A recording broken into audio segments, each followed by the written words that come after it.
فيديو النهارده اختراع يا كوتش. والله زي ما بقول لكم كده، الفيديو بتاعي النهارده ثمنه 30 جنيه واختراع، وانا عرفته بالصدفه. الفيديو ده بقى لمين؟ الناس اللي بيكون عندها فراغات في اسنانها ودايما بيدخل بواقي اكل جوه اسنانها، ودايما مهما غسلت اسنانها بمعجون اسنان بتحس ان في ريحه مش كويسه، بتكون خارجه مع اصحابها بتاكل بره مكسوفه من بواقي الطعام، وطبعا بتبقى مكسوفه بقى تقعد تمد ايديها او تمسك دبوس وتعمل حركات عشان تطلع بواقي الاكل اللي بتكون موجوده بين الاسنان. علشان كده حبيت انقل لكم تجربتي في الاختراع اللي انا عرفته زي ما قلت لكم بالصدفه. لو انت اول مره تشوفوني، انا الاء جمال سكين كير اند هير ثيرابيست، ويلا بينا نبدا مع بعض الفيديو. ازيكم يا بنات، عاملين ايه؟ انا من اكتر الناس اللي كان بيبقى عندهم فراغات في اسنانهم، ودايما لما اكل بواقي الاكل واللحمه والفراخ كان في حته صغننه كده بتدخل ما بين اسناني، فدايما كنت بجيب سلاكه السنان.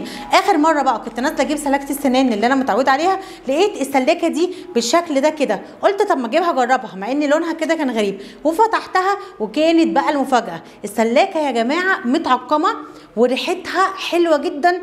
بصوا ريحتها نعناع، يعني انت مش بس هتسلكي اسنانك، لا انت كمان هتقضي على البكتيريا، لان انا لما قريت اللي مكتوب عليها من بره عرفت ان هي فيها مواد بتقضي على البكتيريا اللي بتسبب رائحه الفم الكريهه. طبعا دي فيها حوالي 50 وحده وثمنها 30 جنيه زي ما انتم شايفين كده، لونها اخضر. وبعدين بقى بعد ما استخدمتها اكتشفت ان هي مكتوب عليها ان هي بريحه النعناع القويه.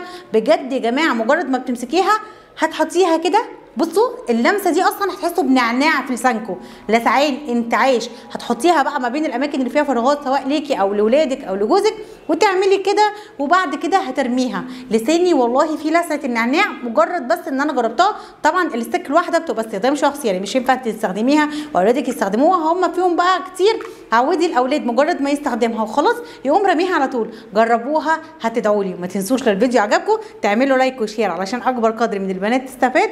مع السلامه.